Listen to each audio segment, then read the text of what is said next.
Welcome to Denver Startup Week. Good morning. I'm excited to see all of you.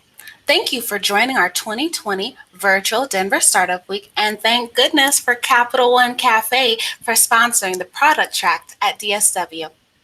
My name is Dr. Freeman. I'm just kidding, it's Ebony. But for the next 10 minutes, I'll be giving you the medicine your product roadmap needs. First, I'll tell you about your doctor, then we'll go over definitions, and then we'll hop into your product checkup. My name is Ebony Freeman, and I've studied strategy consulting at Goizueta Business School and product management at UC Berkeley. I provided accessibility consultations for products touching 1.2 billion consumers, and I'm a Colorado Googler.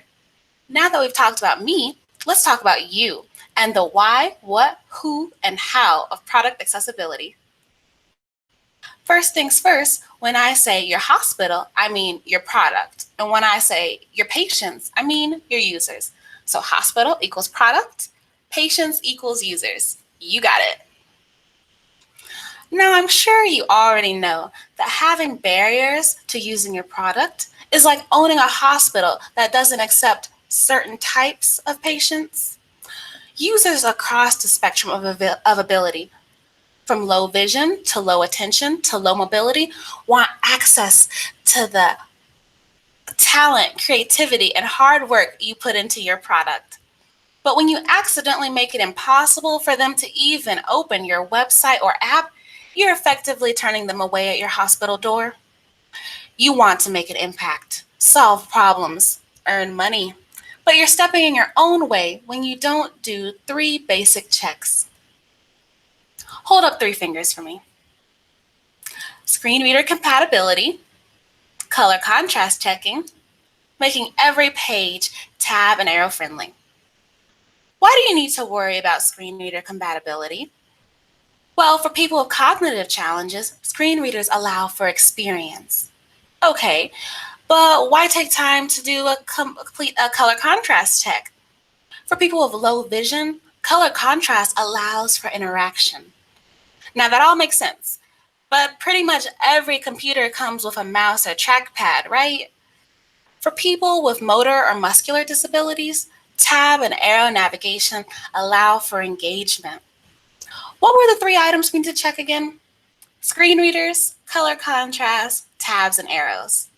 On your left, you'll see a hospital before the 3 accessibility checks. On your right, you'll see a hospital after the 3 accessibility checks. Much better, right? Now that we've covered the why of accessibility and the what of your product checkup, it's time we cover the who and the how. Lucky for us, accessibility is a team sport. From ideation to iteration, designers, engineers, marketers, and customer support leaders all have a hand in ensuring exclusionary bugs don't make it into your next release. First, designers, you can spearhead inclusive creativity by creating user personas that acknowledge different user ability types. A question you should ask yourself is, how might your first mock-ups change if you accounted for people who only use screen readers? Next, engineers, you can drive your team's ability to stay accessible rather than become accessible through thoughtful testing. A bit of a hint, the former is much cheaper in terms of technical debt. Testing screen reader capability using JAWS, NVDA, and Apple VoiceOver on your personal device and virtual machine will set you on the right track, the right product track. Then marketers, you'll pioneer accessible communications by ensuring all of your multi-channel marketing artifacts, email newsletters, one-pagers, slide decks can be navigated using tabs and arrows. Finally, customer support leaders, you can charter new paths for your company by developing new pathways like phone, live chat, and email support lines. From ideation to product iteration, designers, engineers, marketers, and customer support leaders play a critical role in giving your products entire customer experience and accessibility checkup. Are you a designer Darius, engineer Elba, marketer Masato, or customer support Chris? On to the final step in your product accessibility checkup. How will you find the right resources at the right time after this little talk ends? For designers, search Accessibility UX on medium.com. It's a treasure trove. For engineers, search Accessibility on GitHub. The repositories are endless. For marketers, search Accessibility on TED.com. More than a few bright ideas are headed your way. And last but not least, customer support leaders, I think you know what you're going to search. Accessibility on Salesforce.com. It's a good time. As you research, collaborate, and act on accessibility, you may run into 3 challenges.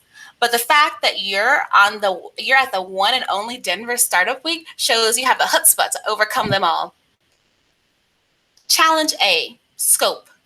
The question, whose job is it to watch out for accessibility? The answer, accessibility really is a team sport. Think about it in terms of a hospital. If the nurse forgets to sanitize the scalpel or the doctor forgets to wash their hands, either way, the patient loses. It's a team sport. Challenge B, quality. The question, what does it really mean to have high quality product accessibility? The answer, accessibility is a journey, not a destination. High quality accessibility means a strong system for locating, monitoring, and prioritizing product architecture with accessibility in mind. Final challenge, C, time. The question, how are we supposed to launch on time if we've got to meet all of these accessibility requirements? The answer, take a long look at your incentive structure. Does your team get rewarded for launching or landing a product? If you're in charge, make sure you're giving your people enough time to land a marvelous product rather than launch a maleficent one. So there are 4 parts to giving your product an accessibility checkup. The why, being a good problem solver, product doctor, and person.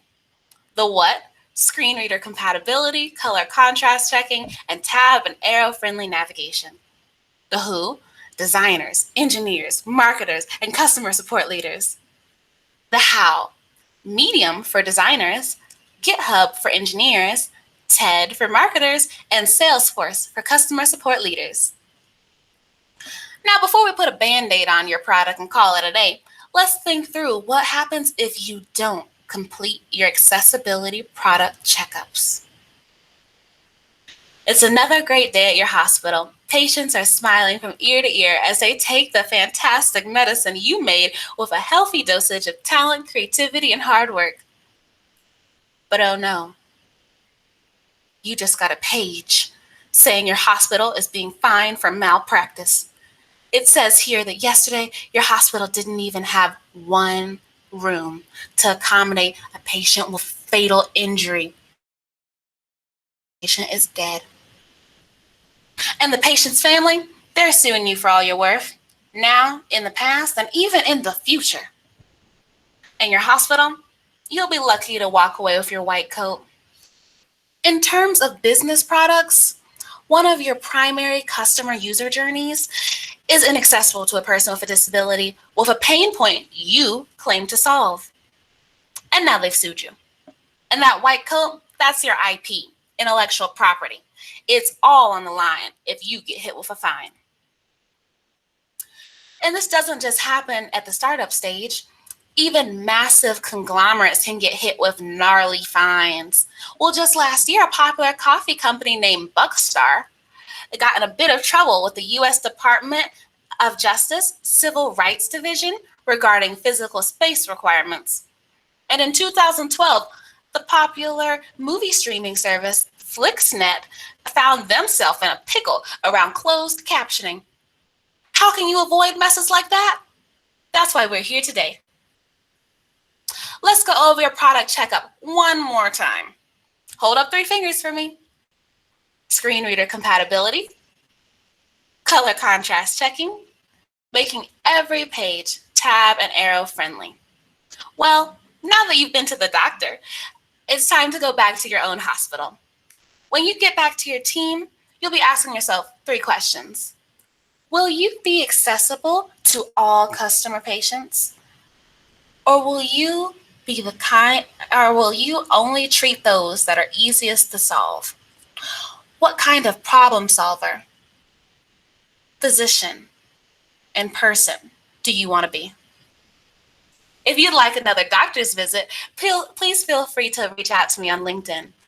Thank you for joining us at the 8th Annual Denver Startup Week, the largest free entrepreneurial event of its kind. Be sure to share your experience at this session online using hashtag #DenStartupWeek.